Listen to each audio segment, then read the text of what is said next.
Alfonso, buenos días. Buenos días. Bienvenido a nuestra oficina en Barcelona, casa que conoces bien. Y soy bien recibido. Iniciamos una serie de entrevistas con nuestros maestros. Son compañeros maduros de los que hemos aprendido mucho y a los que le debemos muchísimo. En este caso se trata de Alfonso Pérez Guerra, que es un compañero polifacético. Eso sí. En 1977 te diplomaste en gestión de empresas de tecnología por el Massachusetts Institute of Technology. Sí, sí.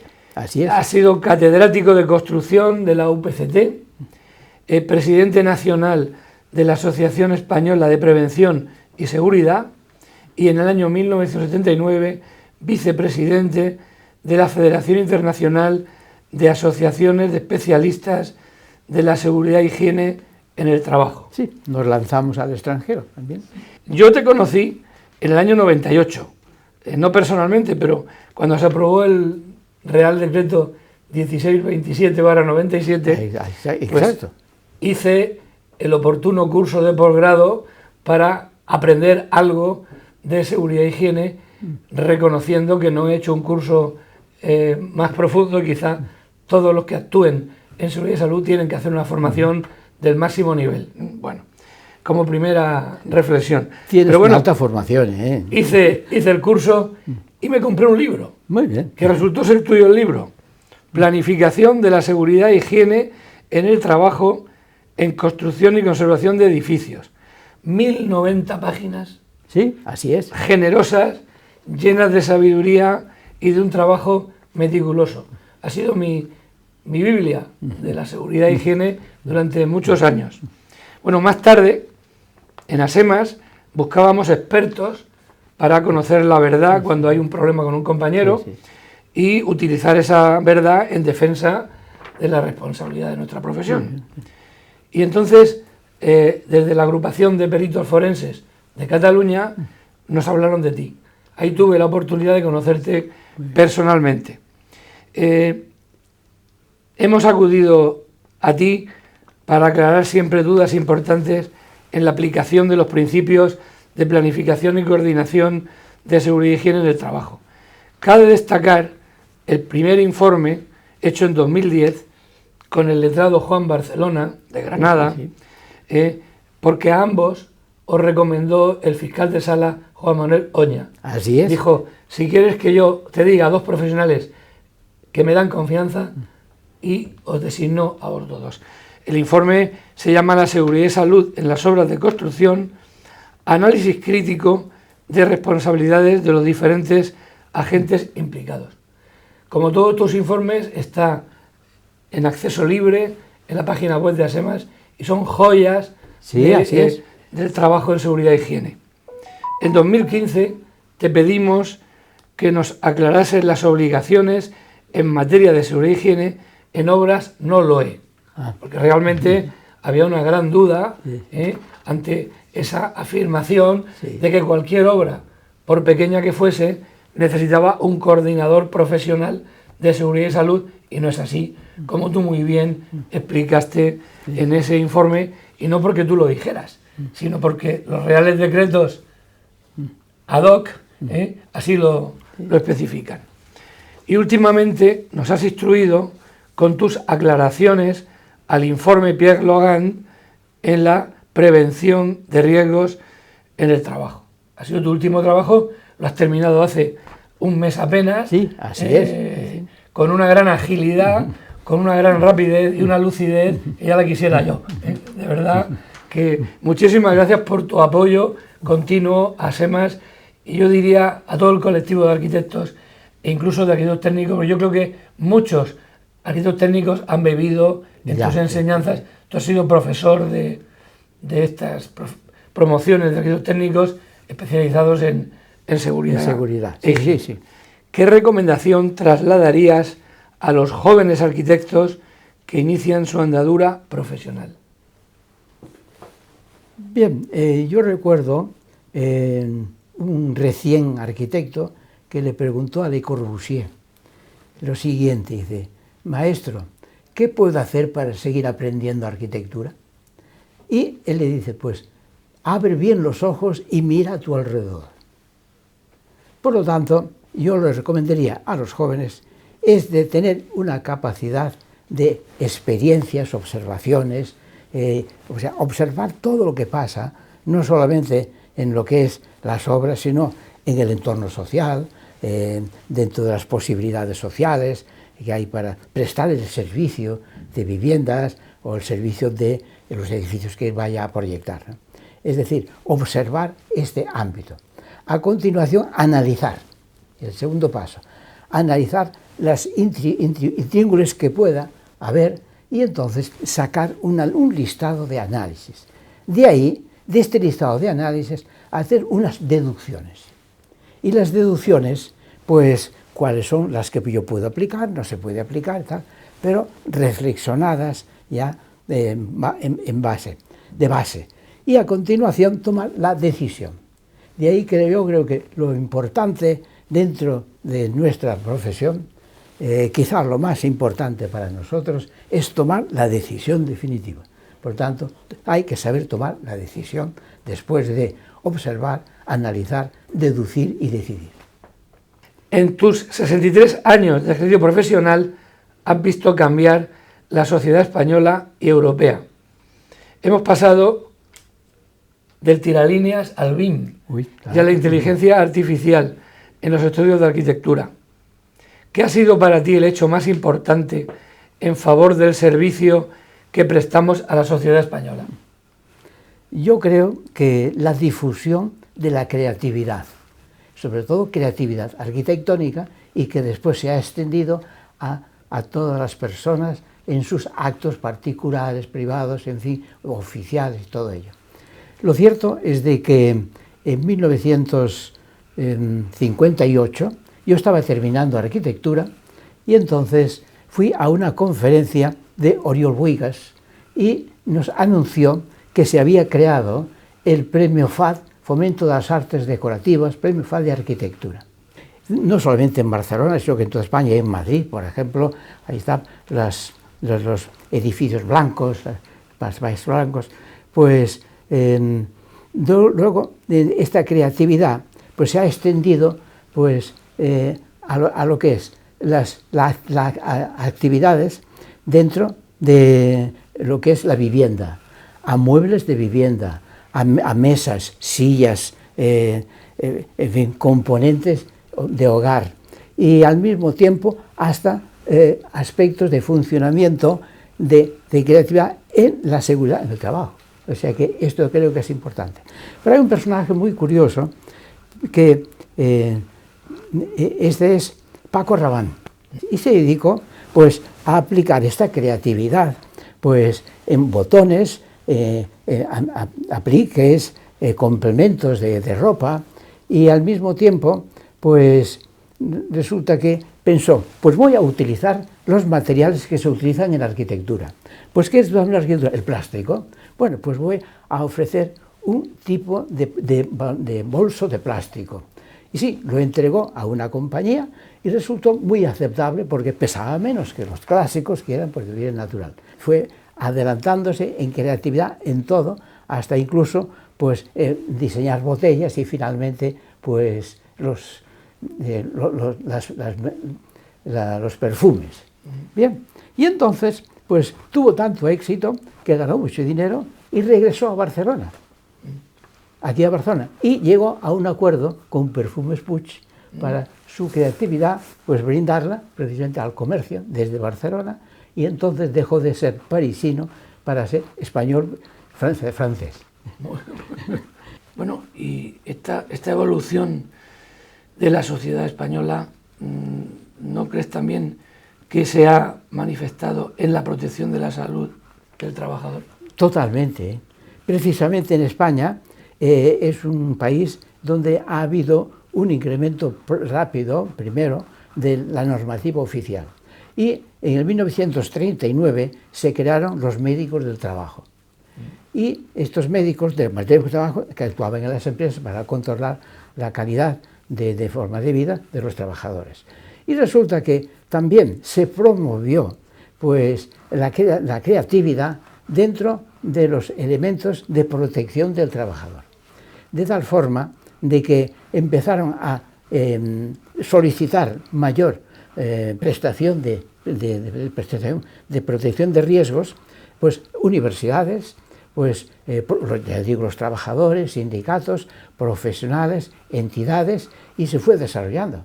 Hasta llegó que a partir del médico del trabajo, pues el Estado también se movió y entonces pensó que la industria de la construcción, de la edificación, era un problema grave para la prevención de riesgos.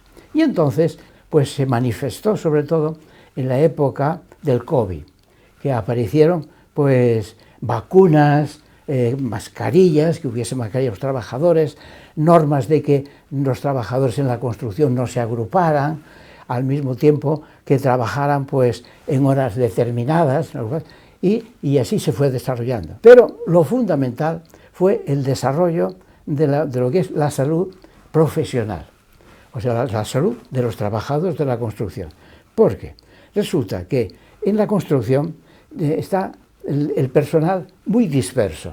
Hay pues de varios países. Al mismo tiempo hay unas diferencias entre verano e invierno. Están al aire libre.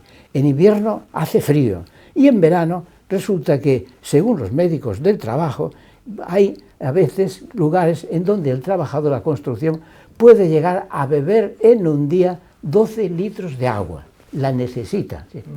Y resuelta ya pues estas tres facetas de la salud pública, la salud privada y la salud en el trabajo, a partir también de una norma que ha aparecido sobre la utilización de los servicios de salud y salud en el trabajo, pues con esto se cubrió totalmente pues esta necesidad fundamental de lograr una buena vida del trabajador. Pero además de la parte normativa, yo creo que ha habido una concienciación en tanto en las empresas de la construcción como en los colectivos de arquitectos técnicos y de arquitectos. Hay realmente una concienciación por la seguridad y por proteger la salud y la higiene en el trabajo. Yo tuve la suerte y el honor de participar en el grupo de trabajo que se creó cuando el coronavirus, entre el Consejo Superior de Arquitectos y el Consejo de los Arquitectos Técnicos. Trabajamos desde casa por videoconferencia. El resultado fueron unas directrices que se siguieron en las obras con bastante seriedad. Y desde luego no se conocieron grandes episodios de contagios en los centros de trabajo de las obras. Creo que fue un gran acierto de ambas profesiones trabajando al unísono y con generosidad. Bueno, fue un caso extraordinario. Y yo me titulé en 1962, arquitecto. Y entonces me encargaron unos proyectos de unos bloques de viviendas y para apartamentos, pues en un pequeño pueblo aquí de Cataluña, a 60 kilómetros de Barcelona, que es Pineda de Mar, que es un pueblo pues ya de playa, de costa.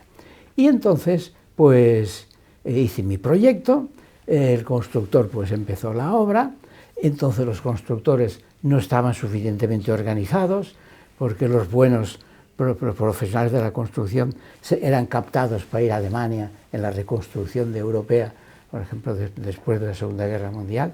Y bueno, íbamos pues trabajando pues con personal viniendo de los pueblos.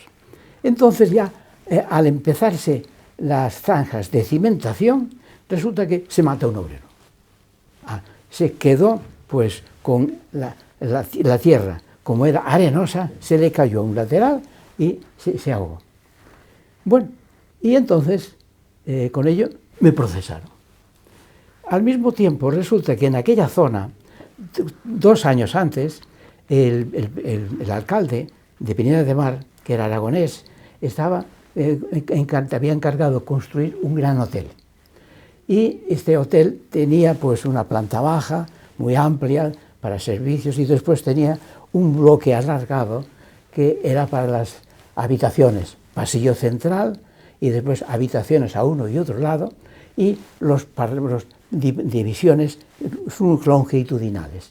Pero no habían puesto todavía los cerramientos de la fachada, y los obreros iban haciendo instalaciones a medida que iban subiendo el edificio. Cuando llegaron a la 5ª planta, quitaron los puntales de la planta baja y el edificio se plegó como un castillo de naipes. Y entonces, pues claro, mi bloque continuó, pero resulta que a continuación, siguiendo yo con mi bloque, claro, a mí me procesaron ya automáticamente por el recuerdo precisamente de este hundimiento. Había un ambiente tremendo, ¿no? Y entonces mi bloque, después de habiendo sido procesado, continuó. Hubo un segundo muerto. Bueno, lo cierto es de que ahí no me procesaron, pero tuve el juicio. Y el juicio fue en el Palacio de Justicia y me condenaron a 1 año de prisión menor. Entonces, la solución fue recurrir al Supremo, porque yo no tenía razón de ninguno de los casos, y con ello, buscando colaboraciones de constructores, de mis hermanos, que tenía un médico, pues un abogado, un economista y un aparejador, pues confeccionamos un grupo de seguridad en el trabajo, que es mi primer libro, o nuestro primer libro, de los hermanos Pérez de Guerra. Y con ello recurrimos al Supremo y resulta que nos conmutaron la sentencia por amonestación privada. En aquel momento, pues la amonestación privada, la verdad, consistía en algo importante, porque tuve que hacer presencia en el Palacio de Justicia, en una gran sala. El ujier me puso de pie en el centro de la sala, enfrente 3 magistrados, y entonces me hacían preguntas y recomendaciones y tal, y de pronto un magistrado me dice: oiga, acérquese. Y yo me acerqué. Dice: tiene usted una profesión muy bonita, así que lárguese y no se le estropee. Y procuré no estropearla. De ahí la seguridad en el trabajo. Hoy en día nos regimos por la Ley 31/95 de prevención de riesgos laborales, que contiene todos los principios de prevención, más luego el Real Decreto 1627/97, que es la transcripción de la directiva europea. Sí, sí. ¿Qué consejo darías a los compañeros arquitectos que deseen intervenir en misiones de seguridad e higiene? Bueno, el título propio de arquitecto ya autoriza, pues, para hacer actividades de seguridad e higiene, e incluso para hacer de coordinador de seguridad y salud en el proyecto y coordinador de seguridad y salud en las obras. Sin embargo, pues lo lógico es de que este arquitecto haya hecho unos estudios, ya procurando que sean lo más hondos posibles, de las leyes para poder ejercer. Sin embargo, puede complementarlos después con los másters, que hay bastantes másters en distintas universidades, son unos más cortos y otros más largos, pero también dan a conocer perfectamente toda la legislación y al mismo tiempo, pues, aplicaciones prácticas. Pero lo interesante es que hagan el curso superior de técnico de seguridad y salud en las obras de construcción, o puede ser técnico de prevención de riesgos, técnico superior de prevención de riesgos general. Y a aquellos compañeros que en el primer momento dicen: yo no quiero saber nada de seguridad y salud, ¿qué les recomendarías? Bueno, mi recomendación es de que la visita de obra tenga una cierta preponderancia, cierta importancia cuando se hace en la obra. Y esta visita de obra, pues resulta que puede hacer el arquitecto, que además se le respeta, pues es precisamente el agente fundamental, pues resulta que habla con el constructor y habla con otros compañeros, por ejemplo, el aparejador, el asesor de seguridad y salud en las obras, y después jefes de obra, puede haber jefes de obras complementarios, jefes de obra dedicados, por ejemplo, a la seguridad y salud, e incluso, pues, en lo que es la caseta de obra, pues tener una agencia de seguridad. Y entonces preguntar un poco de todo y observar qué es lo que pasa y qué ha hecho cada uno. Con esto les anima. Y sobre todo vigilar que existen los medios colectivos de seguridad. Claro, claro. Porque el artículo 14 del Real Decreto lo dice muy claro. Claro, Todo miembro de la dirección facultativa sí, que viera una situación de peligro tiene que avisarlo, hacer cumplir y en todo caso incluso parar la obra o los tajos, es que además, si hubiera un peligro. Sí, ha de evitar ciertas circunstancias. Por ejemplo, pues el aparejador o el arquitecto, el libro de órdenes. Y después hay el coordinador de Seguridad y Salud en las obras, que es el libro de incidencias. Y el libro de incidencias puede escribir cualquier operario o cualquier trabajador de las obras.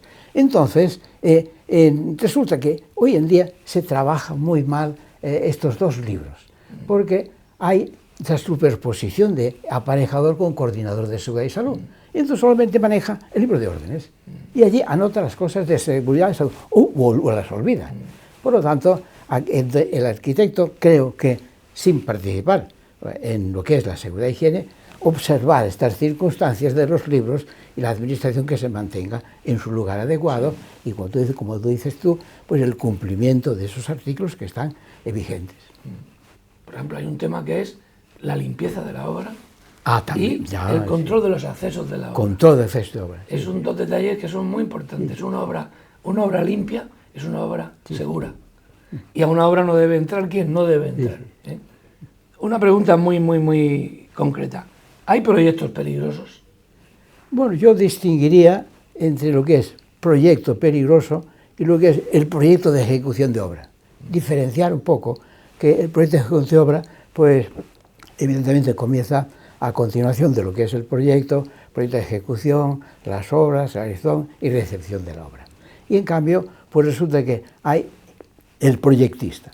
Yo creo que un proyecto, si se concibe muy bien estudiado desde el punto de vista de diseño, de ahí es donde la creatividad ha de estar presente en todas las líneas, que sería la línea de estética, estructural, incluso financiera, de seguridad en el trabajo, o sea, que se mantenga precisamente esa línea de creatividad en su conjunto y a su vez que se incorpore muy bien todo lo que es la seguridad y salud y previsiones de riesgos para el proyecto.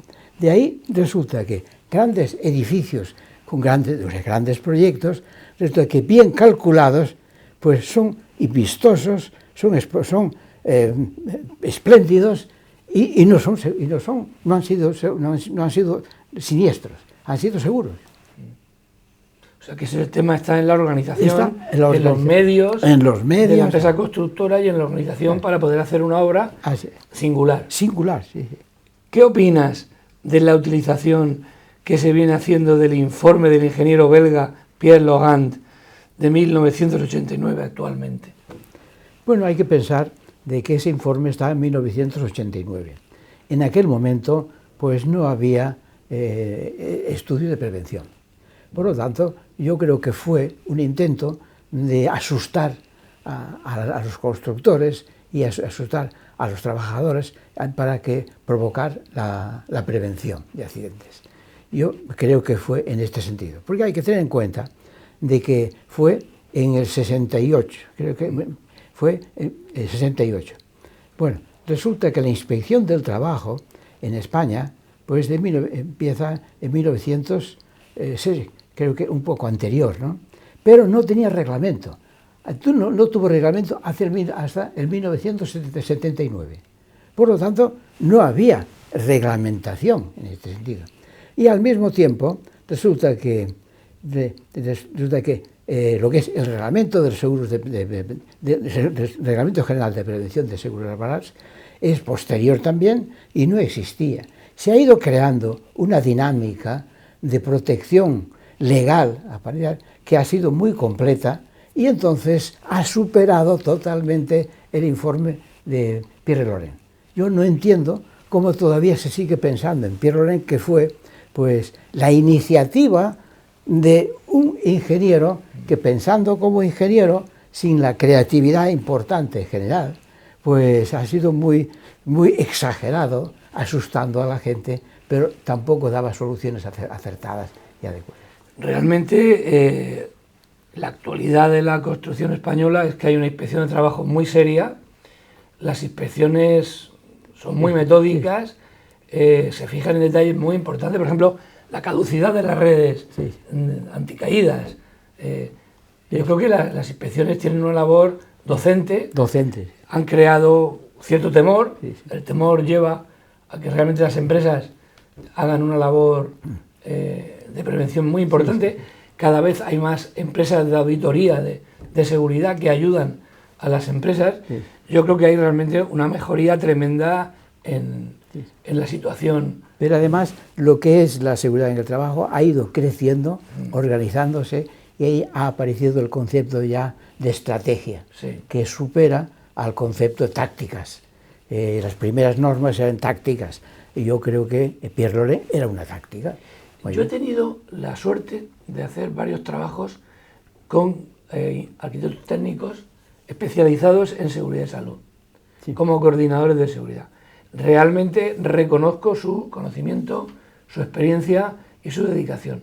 Y da mucho gusto, dentro de una dirección facultativa, contar con un experto en seguridad, Sí, sí. porque la labor es muy respetable y muy complicada, muy complicada. Organizar las reuniones de coordinación cada vez que entra una nueva empresa. Realmente la coordinación en la obra es muy importante. Sí. De todos los agentes que intervienen en la edificación, ¿cuál es el que tú crees que podría mejorar aún la situación a efectos de seguridad en las obras? Bueno, yo creo que el agente constructor. Yo creo que lo importante es hay aquel lema del Instituto Tecnológico de Massachusetts, que dice mente y manos. La mente, pues la suministran los técnicos superiores de seguridad que ya va recibiendo el constructor. Pero el constructor necesita las manos. Ha de mover las cosas, ha de mover pues las piezas que se mueven. Dentro de las partidas de obra que hay, son muchas, y entonces ha de saber combinar en donde han de estar, por ejemplo, los soldadores que producen chispas, y donde están precisamente los que tienen gases inflamables, que estén alejados, y con todo esto, con las manos, que es el movimiento que ha de hacerse en la organización de los recursos, pues ha de llegar a mente y manos cumplir este tema de la seguridad. Pues Alfonso, 1.000.000 de gracias. De nada. No solo por el buen rato que hemos pasado hoy contigo, Yo muy bien, sino por tu continuo apoyo a SEMAS, pero es a la profesión, ¿no? Sí, que representa a un colectivo de arquitectos muy numeroso, y nuestra misión es ayudar a nuestros compañeros. Sí. Tu colaboración y docencia, porque aprendemos de ti todos los días, pues yo te la quiero agradecer de una manera muy especial. Muchísimas gracias. Yo hago lo que puedo, y dentro de mis limitaciones voy haciendo cositas. La importancia de actuación en prevención de riesgos laborales del lema Instituto Tecnológico de Massachusetts, mente y manos. Muy bien.